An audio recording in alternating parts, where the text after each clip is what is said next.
she thought it was just like a friend going out type of thing, but it was like hindsight. She knows that there was a spark. She knows it's like, I think going into the relationship, being with you as a woman, I think that one of the first things I had to deconstruct was my own expectations of a relationship and what that looked like. We're 3 years in, and even to this day, it's just like, dang, like. What's up, everybody, and welcome to the Queerly Blax Show. I'm your host, Ashley, and I'm so happy you came by. The Queerly Blax Show aims to normalize the everyday existence of Black, LGBTQIA+ individuals through an interview-style series with regular folks like you and me. So every week, a new guest shares their story and unique perspective on their existence as an LGBTQIA+ individual. Thank you for tuning in, and make sure you subscribe, download, set your reminders to the podcast so you never miss an episode. Enjoy the show. Welcome back to another episode of the Queerly Blax Show. I'm your host, Ashley. I'm joined today by her and her girlfriend, Lauren and Nat. Y'all go ahead and introduce yourselves to the people. Hey, everybody. My name is Lauren. This is my girlfriend. I'm Natalie. And actually, we met in Korea. Yeah. Oh, yeah, we are out here. We currently live in Maryland. We've been out here for 2 years. So not too long, but we like the city. Yeah, I'm born and raised in Orlando, Florida, and so I don't know if there's any Floridians that are listening, but holler. But that's sometimes I don't want to claim Florida because crazy stuff be happening over there, but that's all it is. And I'm from Houston. I'm from Texas. And yeah, like I claim Houston all day, every day. That's my city. Houston going up, man. That's what's up. Dope. Well, we gonna get right into this thing. So just like we start with everybody else, we gotta get into, when was the first time, y'all encountered y'all sexuality, when y'all know y'all like the ladies? For me, it was super young, like kindergarten nap time type stuff. Like that's how young. Just putting your cot next to something, you know what I'm saying? What's going on? That's exactly how it was. And then waiting for the teacher to, dang, I was so young. I had to be like 7 years old or something. But I just remember, what is it? The teacher is out, we have a substitute, and that's when you can move your mat anywhere you want to. And I think that's when I became conscious, and I became like, dang, I really have this attraction, and the world around me was telling me that it was wrong. So I just remember trying to like suppress it a lot.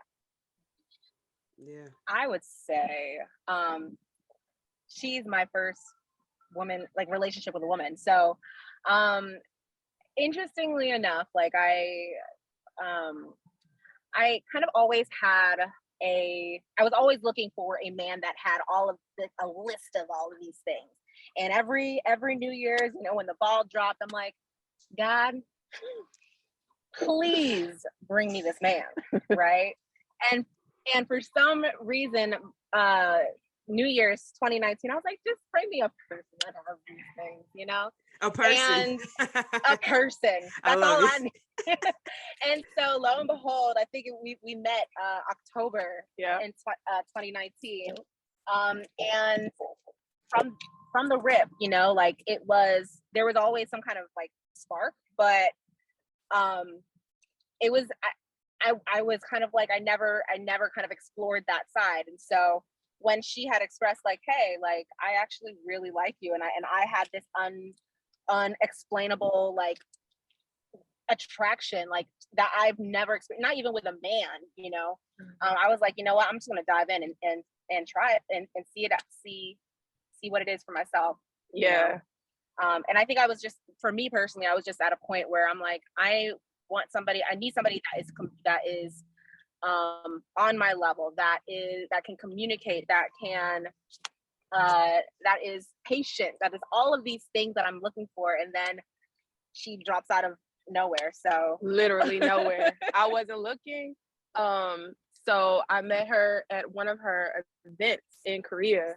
So a little backstory: I am actually I'm a YouTuber. So I was a YouTuber in Korea, really focusing on like bringing Black women and inspiring Black women to come to Korea. And so I knew that 2019 was going to be my last year in Korea, and so I wanted to have a meet and greet, and so that's what I did. I created a meet and greet at a Jamaican restaurant in Korea. Nothing but Black women showed up, and I think that's kind of how you got pulled into. Right. Somebody invited me, and I didn't know who she was, but I knew of her mutual, like of her friend. I was like, oh, she's familiar to me, so I'm just gonna go. Like, I don't know too many Black women in Korea at all places, and I was like, yeah, I'm gonna go and kick it. And I just remember looking at her, I'm like, dang, Natalie can get it. But I didn't know what I was saying. Like, I wasn't really intentional on like going after her or nothing like that. It was just kind of just cool and kicking it, and then we just kind of like hung out and kept hanging out, and then that's how I was in Korea. In Korea. She was there for 5 years. I was there for 6 months. Because you were about to leave. I was on my way out. Like, I was like, yeah, it's about that time, like go. And you had just arrived like August of that year. Yeah, August 2019, and left February. Yeah, we ended up leaving Korea right around the same time. I left on like the Sunday, and you left the next day, the Monday, coming back to America. And how did y'all end up there? How did y'all each end up in Korea? So we were both teachers, English teachers in Korea. And so, there's various programs that you can apply to through to get a teaching job. And that was the reason why I went out there. I wanted to diversify my resume, gain, experience around the world. Once you're over in Asia, you know how easy it is to hop to other Asian countries. So I had the ability to do that. I'm like, man, and you're getting paid, like you get your housing paid for, like you get, a stipend when you finish your contract, you get health insurance, you get all of these things paid for. And I'm like, that is the best. Sounds like a good decision life for me to exactly. So I was like, oh, I'm gonna do that right now. And so that's the reason why I ended up going to Korea at that time. It was only supposed to be for 1 year. I ended up there for 5 years. So nice. Yeah, the same reasons that she just talked about drew me into Korea, but this wasn't my first time going somewhere to teach.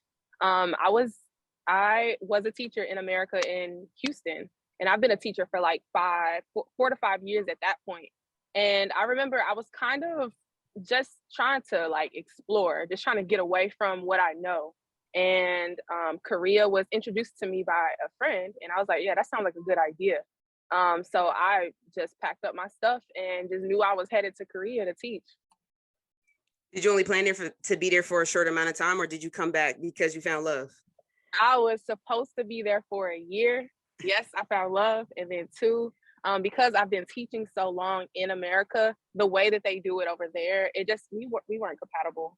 I taught for a private school, and it's very different from American private schools, but basically it's not your ideal kind of school experience. It's a longer work hours, very strict on teachers, and it wasn't a good work-life balance for me.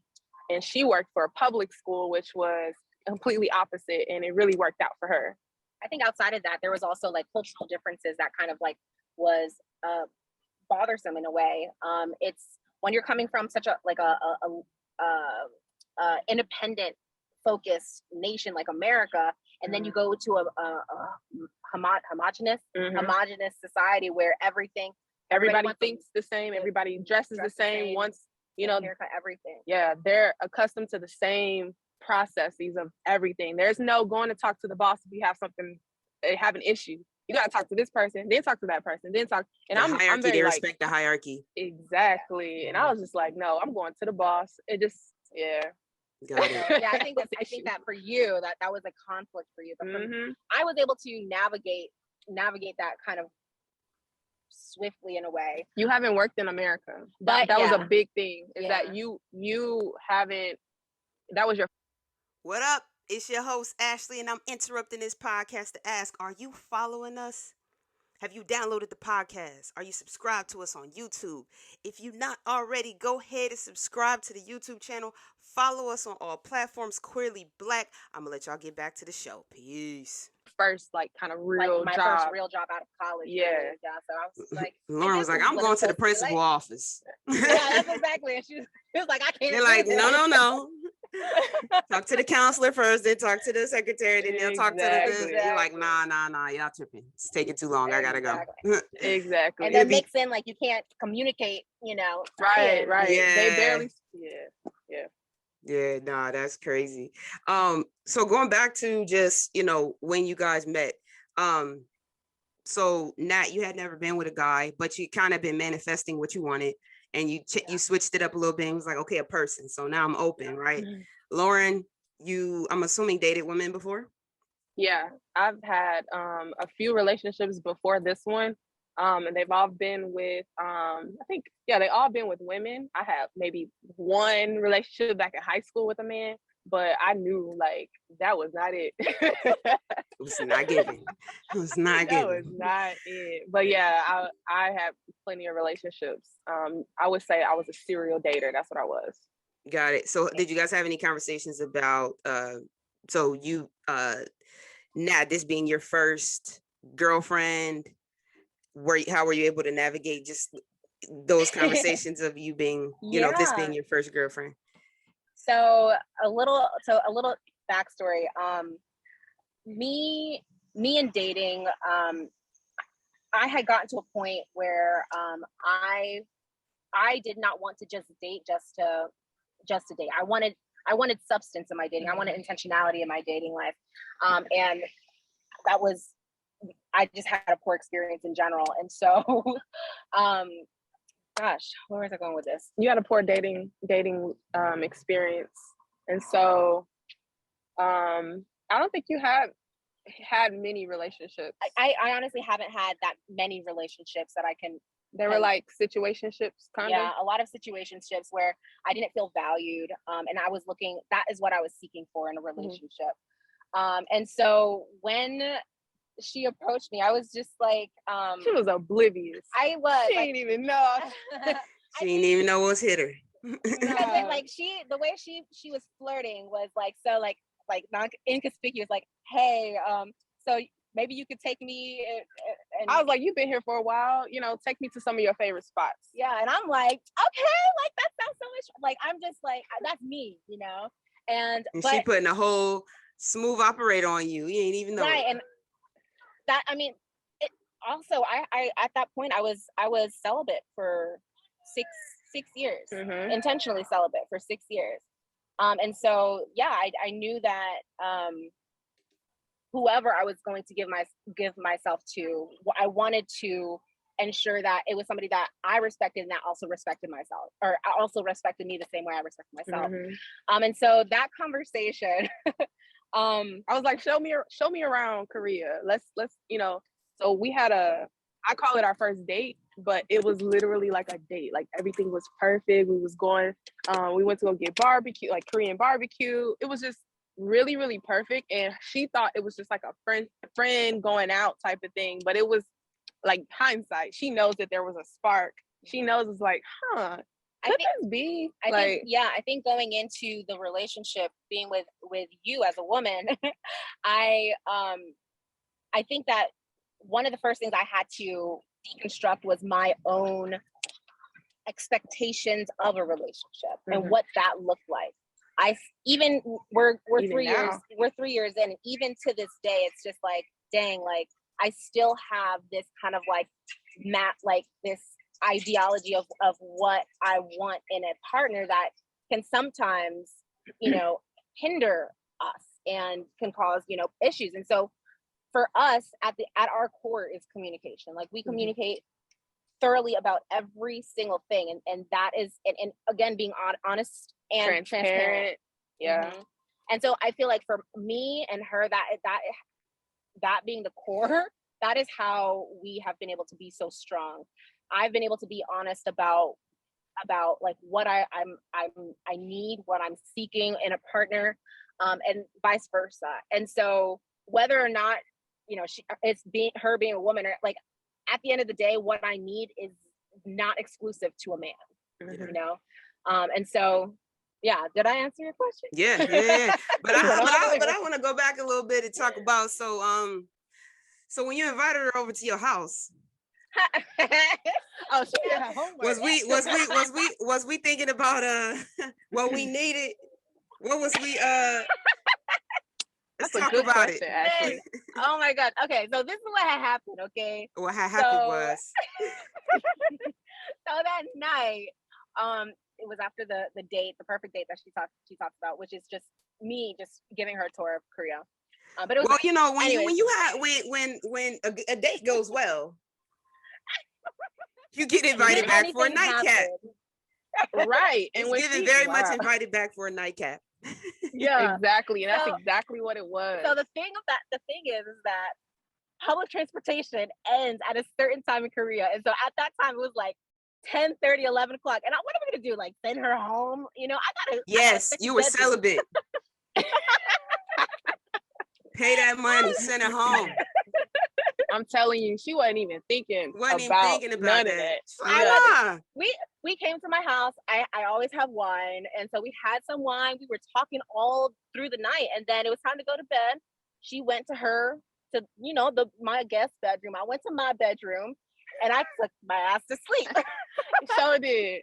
I gave it one last try. I was like, Natalie. She was like, huh? Are you asleep? She gave you the she gave you the Love Jones when he screamed up the stairs. He was like, Nina. He was like, Nina. Exactly. Man. Let me play something for you. It's so funny because now that she tells me of what she was trying to do, or I was like, what? Just at least cuddle or something. No, that was not even on my mind. I like literally I was just like, man, I'm tired. I was walking all day. Like her mind don't even be there. You was real live. You was real live celibate. You was real live committed. I was. That's what's up. That's honorable I was though. Committed to myself. That's it. Hey, I gotta give you that one. That's good. Honorable. But then like, okay, fast forward. So how long till we gave up the goods? Okay, hold on, let me think. After was it maybe a month? You think so? I don't know. Was it in December? Hold on. Because maybe December. Like so we met in October. Yeah. We were hanging out a lot in November. Yeah, it was December. 2 months. Look at how she's looking. 2 months. But at that point, listen. With two women, you can classify that a lot of different ways. So I'm gonna leave it alone. That's true. Honestly, what was the first kiss? Oh, it was Thanksgiving. It was our Thanksgiving weekend. Thanksgiving weekend 2019. Yeah, that was because that was the evening. So I always have like a really like a Thanksgiving gathering, like a Friendsgiving, and people spend the night. And that's what happened. She spent the night along with all my friends. I finessed my way into being able to the sleeping arrangements, and I was able to finesse my way to sleep next to her. And I was like, all right, this is where. All right, this is You've been practicing since she's been practicing since kindergarten. You know, she told you she was moving counts around, getting where she needed to getting to her spots. So I can't say I'm shocked. I didn't know that was all like chess pieces moving around. Like when she tells me in retrospect, I'm like, what? All this thought went into it. Yeah, our first kiss was that night. So after that, so y'all spend together. Y'all spend that first night together. After that, how did y'all conversation go? Because you still didn't know that she was laying game on you. So what happened after that? So is this before the kiss or after the date? Before. So when did Natalie know that you was interested? So the night of the Friendsgiving, I arrived early along with like maybe 2 other people. It was a small thing. And we were preparing food. And at this point, there was heavy flirting. Yeah, it was flirting. There was flirting. And I got my confirmation that she was flirting back. At that point, because so what had happened was that the week before this Thanksgiving gathering is that's the time that we started the date. Yeah. So the week before that happened, that weekend before, we had done all that stuff, and it was marinating. Like you have the good times marinating. She was having conversation with friends. Was like, oh, I like Lauren. Yeah, and then we're texting and emojiing back and forth like stories and stuff. So like there's a build up, Yeah. And so at that point, I think you already know how you're feeling, but at that time I was like, ooh, flirtation, And so on that Friday when they came over, it was just like finally, like she's here, But I don't know. That night, we kind of like, we went out, but I kind of just laid my cards on the table. I was like, listen, I'm like, for a while now, I've been feeling you, or for a while now, I've had like a crush on you. And at that point, we talked about that conversation. Because there was also some other conflicts in us being together. Yeah. So to be real, there was another interest that I kind of like cut off, but the interest was in the friend group, and it kind of made it complicated. Yeah, and it's one of my friends. So I was just like, I like, you were already talking to my friend, like it's like a wall, you know, like, and I'm loyal, so it's just like. And the friend, she came to the event, so that's when she stopped. Like, she stopped flirting with me. It was like eyes flirtation that she came and was like, cut. Yeah. Yeah. Complicated. Respect. Well, that's dope. That's a great story. That's a great story. So how'd y'all decide to move back to DC after y'all moved from so all this love happens in Korea, conversation about coming back to the States? How'd you guys land in DC area? I think it was kind of I landed a job in DC. I started teaching here, and I don't think that you kind of wanted to be in Florida. So, well, honestly, like, because when I flew back to America, I was in Florida. She flew back to Houston. We were apart for a week, and then we came up to DC because she had an interview. I joined her for her interview for support. When she got the job, I was like, boom, I'm with you wherever we going. Okay, that's exactly what came about of it. Yeah. But then COVID, so we were kind of housebound. There's so many little things that happened, but ultimately, because I was thinking about like when you came to Florida, and then we visited back and forth. Yeah. But ultimately, the reason why we came to DC was her job. At the time, I was focusing on my my master's degree, and so I didn't have a job at that point. I was applying to jobs around DC. Finally, got a job in DC. So now we both had jobs in DC that you know, cemented us here. Yeah. How did you guys because your relationship was pretty new when COVID happened, how were you able to navigate that? What were some of the great things about it, and some of the things you overcame during that time? All right. I want to say, like, I was very surprised in all the relationships that I had. She was the easiest person I could be in a relationship with. Like, the first 2 years of our relationship was like bliss. No issues. If there was issues, we got through them. Like, it was no issue for us to be together, living together, housebound, like she said, during COVID. It's just that we didn't have any major issues. So I would say I was super lucky that, like, this was my partner in everything. I would say so. At that time, we were 3 to 4 months into our relationship when COVID happened, and damn, that was fast. It was fast. And at that point, and she had made the decision when things were starting to shut down. She's like, "I'm going to come to Florida and spend that time with you." So she was in Florida for a few months. Ever since then, we have not been apart. Like, it's amazing to me how connected we are, because we will literally spend all day, every day. And to other people, that would be so like, what? I feel like in regular relationships, you leave, you go to a job, you have friends, you have social, like, we had none of that. We had virtual jobs, so we were at the house, and now we're exploring, like, okay, I might go take a solo trip, or okay, I will have my time now that the world is open. We're introducing that now into our relationship. That's where conflict is coming in, because now we're transitioning back into what's normal life, and we're like, how do we do this? How do we be apart from each other and be okay? Yeah, that's what's interesting about it. It's like a flip script. I feel like a lot of couples had issues going into COVID, because they're like, a lot of problems that they may not have seen because of so many distractions. Because life is going on around them. They may have kids, they may have jobs. So many things can pull people away from their relationship.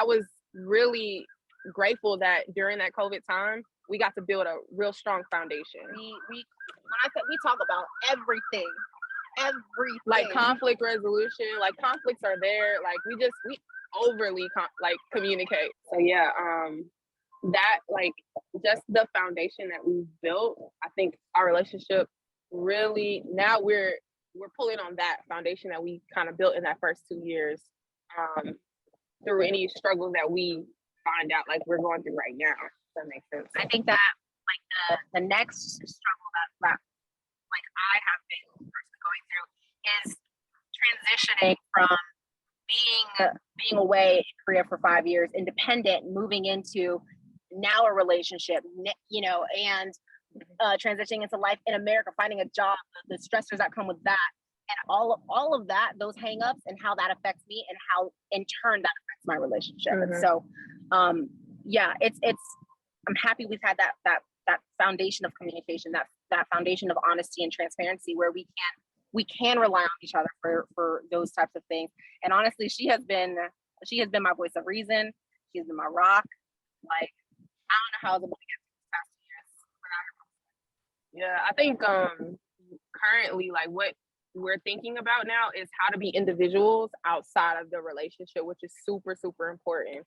I think that I pull on some of my outside experiences and how kind of relationships go. And I'm like, okay, this is something I want to hold on to. I've never had this foundation, and I never had this type of person, non-toxic, like, type of stuff.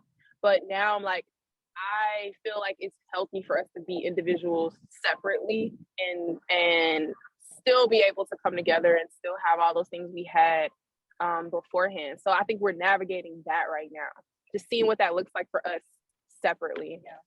Yeah. No, it's super challenging and interesting to figure out. We met at Howard, I told you, and we were together the whole time we were at Howard when she came to school to come to law school. What up? It's your host, Ashley, and I'm interrupting this podcast to ask, are you following us? Have you downloaded the podcast? Are you subscribed to us on YouTube? If you're not already, go ahead and subscribe to the YouTube channel. Follow us on all platforms, Queerly Black. I'm going to let y'all get back to the show. Peace. We were long distance for 2 years.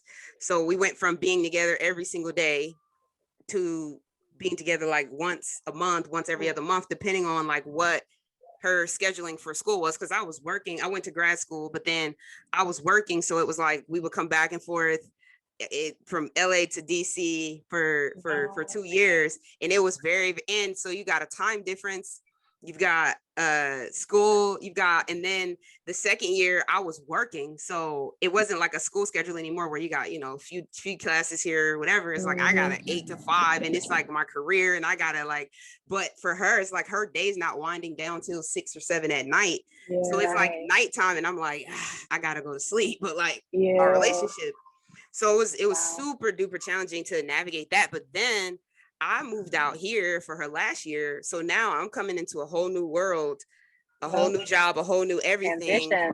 Yeah. So I relate to getting through all those transitions. But the best thing you could do is just, obviously, the first thing is just let it happen. And then the second thing is just be open about it. I think that's been probably the biggest thing, is just having the hard conversations. Like, look, outside of this is also things that I want to do, go out with my friends. But I mean, I think when you're confident in your relationship, which I think, for you guys, and anybody else, I think being confident in your relationship and what you have, what you've built, and, trusting that, I love you. I ain't, I'm not going to choose basketball or going to the club or going to the gym or hanging out with my buddies over being in a relationship with you. It's just, I need that space to miss you, to fill my own tank up, my own personal interests, to be an individual. Now, I mean, we went through that period of wait, where you going? No, I want to come with you or whatever. And it's like, nah, go ahead, do your thing, because I want you to feel like a whole person. Like, I don't, both of us, she has our own friends. I have my own friends. We have friends that we have together. All of our friends that we have together are married. We have we've established rules along the way. We're not going to make, if we happen to make a new single friend, it's cool, but together we want to be around married people.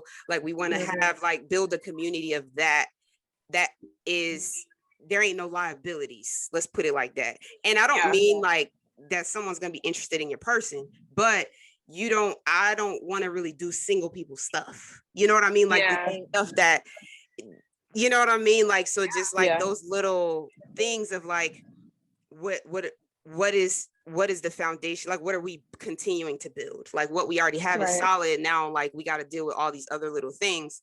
And it changes, you know. There was a time where, you know, my wife might not have been comfortable with me being out at 2 or 3, but now she's like, oh yeah, you going with such and such, yeah, whenever, like whatever, she'll be asleep when I come home, like she's not tripping. But you know, that's all that stuff changes over time, you know. It's just like kind of take one change at a time and not try to swallow it all at once. But I think that's important. It's just like making rules as you go. And I it's true, like no relationship, I think what we keep reminding ourselves is that our relationship don't have to look like someone else's. Like what works for us, it may not work for everybody else, but like if we cool with it, then that's what it's gonna be until we decide to change the rules up, you know. And I have a question.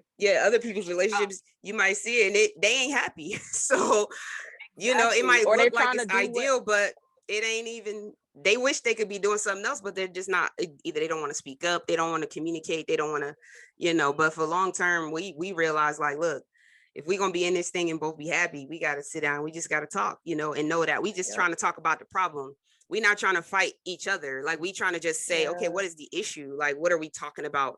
And let's get, and I'm not your enemy. Like, I'm your, if I can't be against you, because if I'm against you, I'm against myself. We in this forever. So we trying to get back on the same side of the ring, not on opposite sides. Like, we partners for life, you know. So important. Super important. Not fighting each other, but getting down to the issue. Yeah, what's the issue? Like, what are we actually talking about here? Do you feel like you and your partner have gotten to this point kind of like through trial and error? Have you guys introduced therapy into your relationship? Like 14 years, I said it's a long time, because like going on 3 years, I feel like we got a lot down packed, but there's a whole road ahead of us. Steps. No, we never went to marriage counseling or anything, but we've just always been open and communicative with each other. We don't, she accepts me for who I am, I accept her for who she is, right? So like, I'm super outgoing, I'm super like life of the party, happy-go-lucky, and she's like super like, nah, like I ain't rocking with you, I don't know you like that. You know what I mean? Like, that's her personality. She ain't messing with nobody. And it used to, both of our personalities used to annoy each other. Like, there was a time, probably 7-8 years, right? We talking, where there was things I would do that she would get annoyed about because of who I am. And there was things she would do, and I'd be like, you don't even give people a chance. You just write them off before you even meet them, right? But what I've learned is, and what we both appreciate is, if she sees people a certain way, I see people a certain way. So I might be naive in a situation, and she'd be like, yeah, babe, but actually, like, you got to think about this, think about that. She'll pull my coattail, and I might be like, well, babe, no, think about it like this, you know, and we could balance each other in that way. You know what I mean? She giving me like, okay, here go the little nuggets, like, keep this in mind, you know. But I think the core of that is just accepting each other for who you are. Like, I see the strength in who you are. I see the strength in your personality type. You see the strength in mine, because we'll never meet anybody if we're just like, you know, I don't know you, like, prove yourself to me. Do that to everybody. We'll never meet anyone new, right? But if we're always so happy-go-lucky, like naive to the world, we'll get taken advantage of. So we have the balance of each other and appreciating that. And I think, like, a small example, we were when we bought our house, we were like saving, and we were just like, we're not gonna spend any money, we're just gonna save all our money, like whatever. And this is a real live example. This really happened like 3 or 4 years ago. So I had bought a speaker. It was like a $50 speaker, something like really small. And I came in the house, but the speaker wasn't small, it was like a, you know, sizable speaker. But so I come in the house and I had the speaker, and she's like, babe, like, I thought we weren't gonna buy any money. And I'm like, well, I had a gift card, I had this, I that. I think I only spent like $50 on the thing. She's like, but we weren't gonna spend any money, right?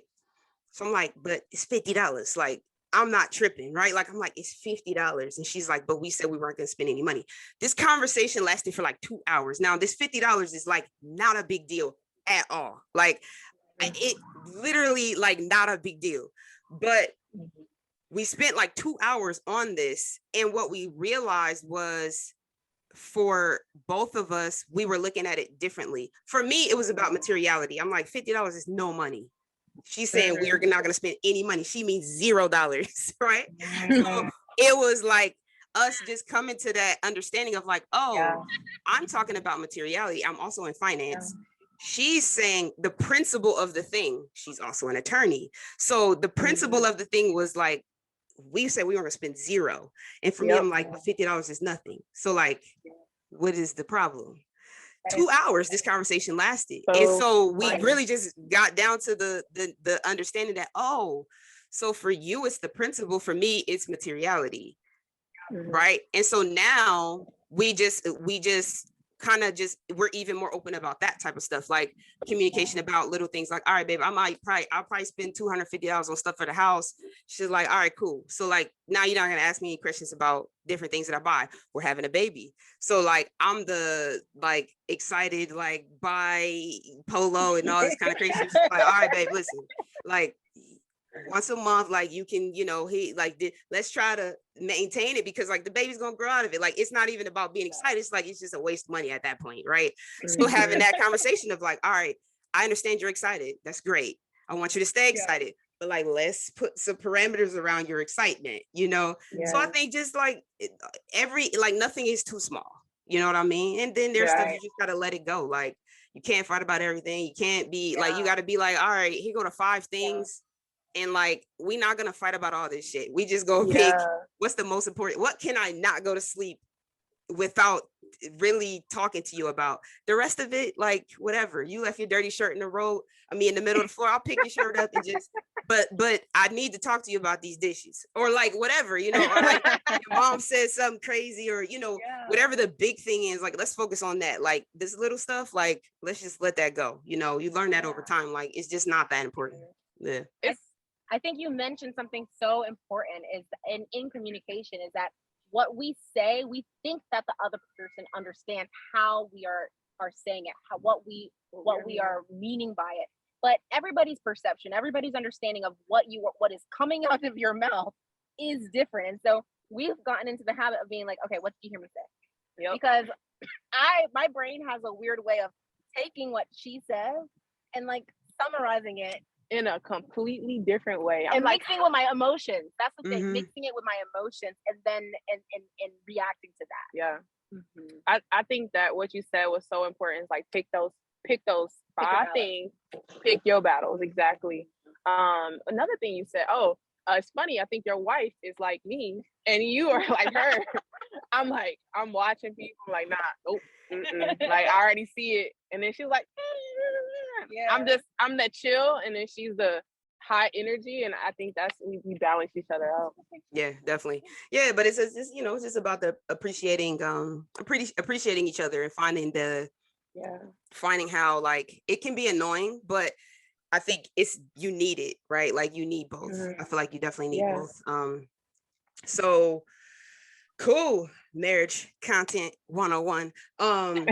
I would have said if you have any other tips, please let us know. Okay. I think just have fun, make it your own. Like you said, I think y'all on the right path is just building it yourself. Whatever you want it to be is what it is, just we're gonna do it our way. We've been asked about having a baby for the longest time. I mean, we're in our early 30s, but this is when we want to have them. We travel a lot. We love to travel. That's like my wife, if she could be on a trip every month, she would be. But she's an attorney, so she gotta go to work.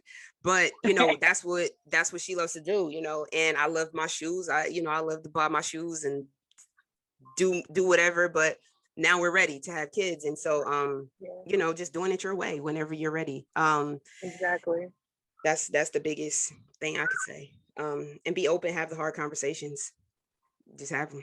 Have it out, put it out there. It's going sometimes it's going to sting. Sometimes the feelings get hurt a little bit, but if you have that foundation of like, I love you, like you my person. I'm not trying to hurt you. You know what I mean? Like we together, I'm not going to be offended or think that you're against me. That's like the biggest thing. Like she can say anything to me and I'd be like, okay, I got to digest that for a second. Hold on. But I never feel like she's attacking me or she's trying to hurt me. You know what I mean? Yeah. But I think that having that foundation, you can pretty much get through anything. Cool, man. So you guys are content creators, but your relationship is your content. Yeah. How do you balance that? So first of all, our relationship is number one. Like, that is priority. And so if we're not doing good, you're not going to see content, right? Because not necessarily, not all the time. Like, we'll think through, if we're going through something, we'll think through what the lesson is, and then we'll figure out how to put it out. But I think we are going, it's only been not even a year, so I think we're going through and figuring out how we can do that. But yeah, we take our time to ourselves. Like, content is not what's super important to us. Authenticity is what's at our core. And so if we feel like we ever have to be fake on camera and try to be something that we're not, then it's like, we ain't gonna do it. Yeah. Because do you guys vlog? Do you guys vlog? We don't do much vlogging. No. It's an open door, but yeah, open to it. But I like our space away from the world. Yeah. I like what we do. It's gonna evolve, of course, but I love having our world and then be like, oh, this is cool, this is cute. You know, this is a teachable moment. Like, her having that vulnerable moment, the video where she's like feeling bad about herself, and we kind of have on Instagram. Yeah, we posted a video, and we didn't even mean to put that out. It was in the middle of a video, and it was like a teachable moment. I was like, okay, that's what people need to see. I think, like, our goal with our channel is to be as authentic, as vulnerable as possible. We're not into this whole like pranks and like whatever, like other YouTube, like, YouTube content or YouTube couples do. Yeah, we want to be as pure, as honest, as raw sometimes as possible. And the learning, the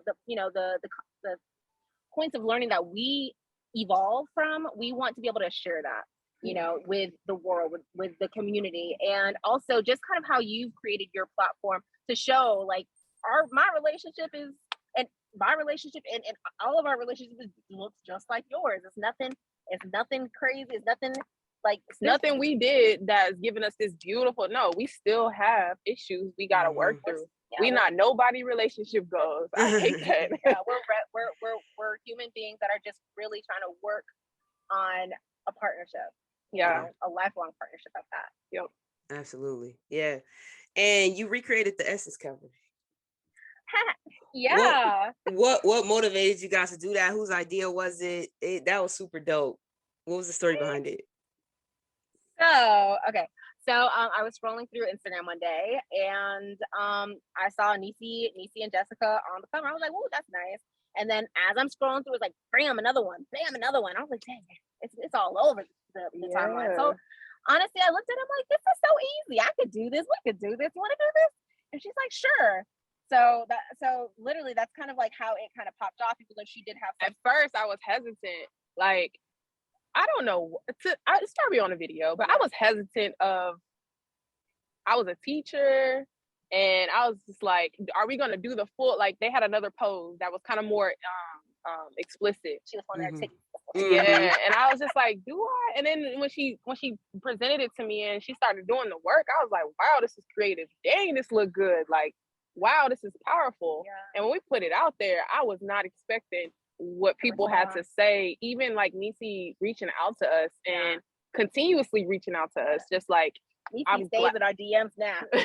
We're friends. I don't care what nobody says. Yeah, they're dope. They're super dope. They're for the people for sure. Yeah, they were on the show. I don't know if you guys saw their episode, but I interviewed them. Yeah, last month. We gotta go. We gotta check that out for real. Yeah, they came on the show. Showed mad love. They're super dope. Awesome. Yeah, they're such beautiful beings in general, so bright. So like we were able to be on the phone with Nisi, and just the energy that she exudes, down to earth, very much like homegirl, like very like homegirl, just and silly. So I really, first of all, I appreciated that they were the originators, and just say, you know what, y'all did a bomb job. And just being able to connect with other people who are trying to do the same thing we're doing, just show our authentic selves, and doing a damn good job at it. And that cover was kind of just a leap of faith in a way.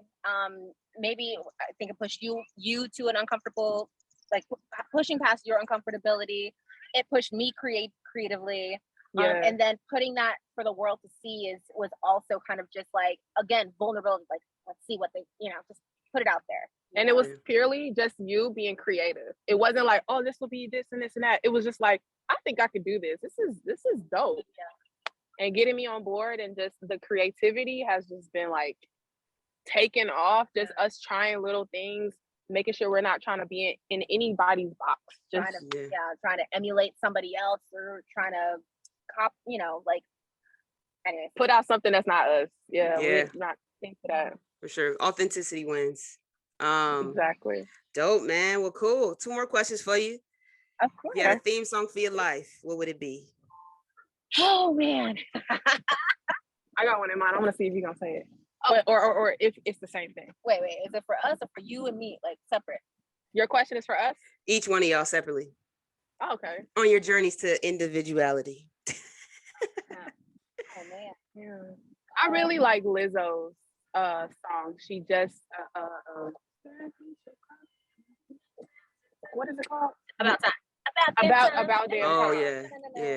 We got high one day, and we was watching this video, and she broke it down, what that video, what the creativity behind that video was. And then, I don't know if you saw it, but in the video it was just like a room full of people talking, and basically like she I don't know if you can better explain it, but Lizzo is not like everybody else. Like, everybody's trying to tell her, oh, you should lose weight, you should do this, you should do that. But she like, I like me. Like, I'm a dope ass person. And she, she went throughout the whole video just being as loud and boisterous and how she is, and doing it great. And I was just like, I really resonate with that song, and it's one of my favorites right now.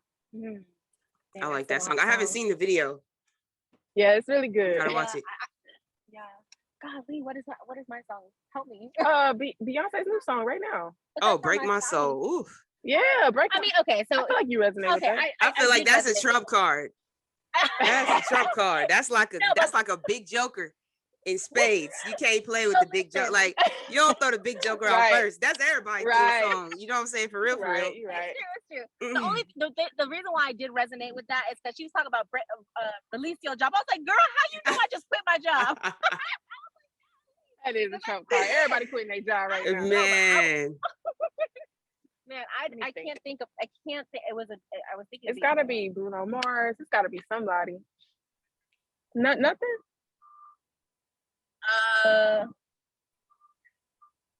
You take your time. I'll edit out the space. But I'll edit out this space. So just take your time. I'm so bad at this. I was thinking about Beyonce, the dress line. Hold up. No. Dress one. No. Sorry, you can edit all this out. I'm meant to be processed. Outtakes. Let me fix my hair. Which one is that? I think I'm ready. Been locked up in the house way too long. It's time to get it. What is the name of that song? Freakum Dress. Oh, Freakum Dress. Yeah. That's accurate. I can see that. You ready to like break? I want to walk. No, put my freakum dress on there. Definitely not editing that out. That's how I feel. I feel like it's like a release. It's not about my freakum dress, but it's literally, for me, it's represented like, boom, I'm ready to be like mask free. I'm ready to walk up in these streets, and you're gonna see me. Okay, that's how it makes me feel.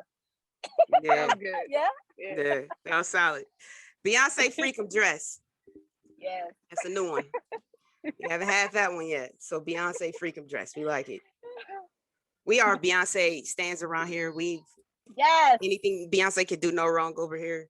So y'all got all the box collections, right? We got everything. She ain't added us yet.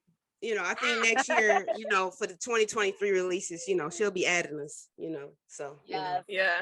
Y'all, when y'all see her post, just tag us, just say, look, send Ashley the clothes. You know what I'm saying? I don't wear them. Between me and my wife, we'll figure out who could wear what. Some of that stuff be wild. I ain't wearing no crop tops or nothing, but see what's in there and what I could put on. Cool, man. So if y'all have some advice for someone who might be going through their own queer journey, what would it be? Own queer journey. Man, that could look so different, but find your people. I would say it's gonna be tough at first because you have to somewhat accept a part of you so that you can attract those people that's supposed to be around you. I would say first go through the process slowly. Find yourself. Go through the process of trying to find yourself. So that may mean be honest with your feelings, be honest with how you feel about things, who you feel for, and just find your support circle. That's what I would say. I would agree. I definitely think that at the core is to find love within yourself first and foremost. Yep. And that is sometimes it's going to look like releasing people in your life that are not supportive or are not feeding you that kind of positivity. Sometimes that means that you're going to have to be that voice of reason when everybody else around you doesn't look or is not accepting of you, right? Like you have to be okay with your own self, because this is your life, this is within your own body. Like you are the one that is on this life journey, you know?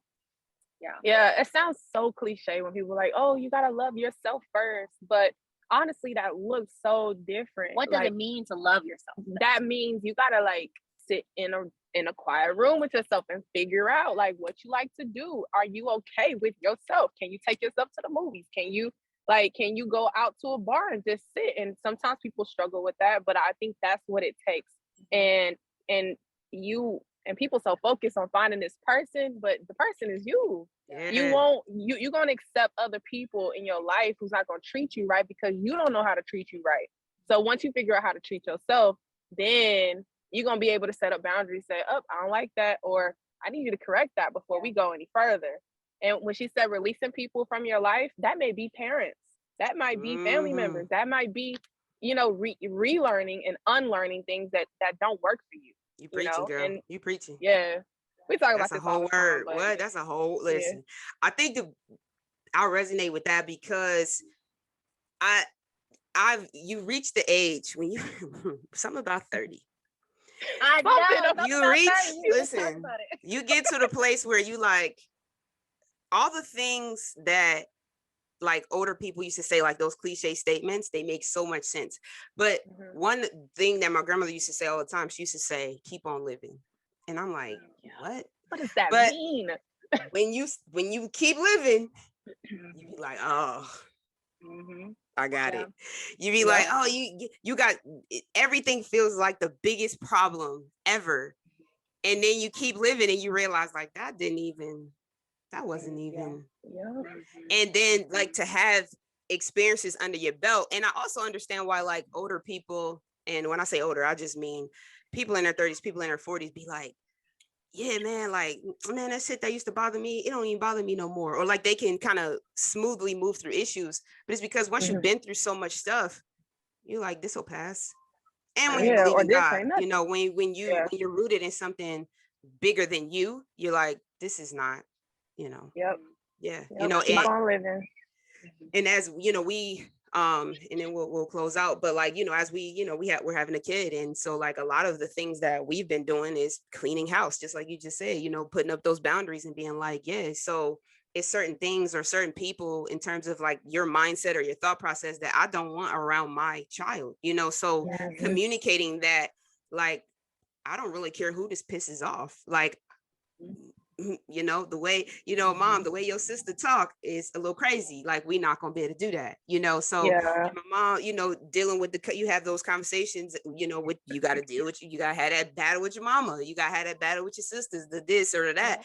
But you realize that when there's something bigger at play, all that stuff doesn't matter when you care about who you are and what you're building and whatever generational curses you want to break, or whoever you don't want to be, or what you understand who you want to be, you figure that out. You know, you be like, yo, stuff, conversations you wouldn't have had, or okay, I'll say for myself, conversations I wouldn't have had before I was having a kid, that I was like, man, I'll never, man, that's just such and such, that's just whatever.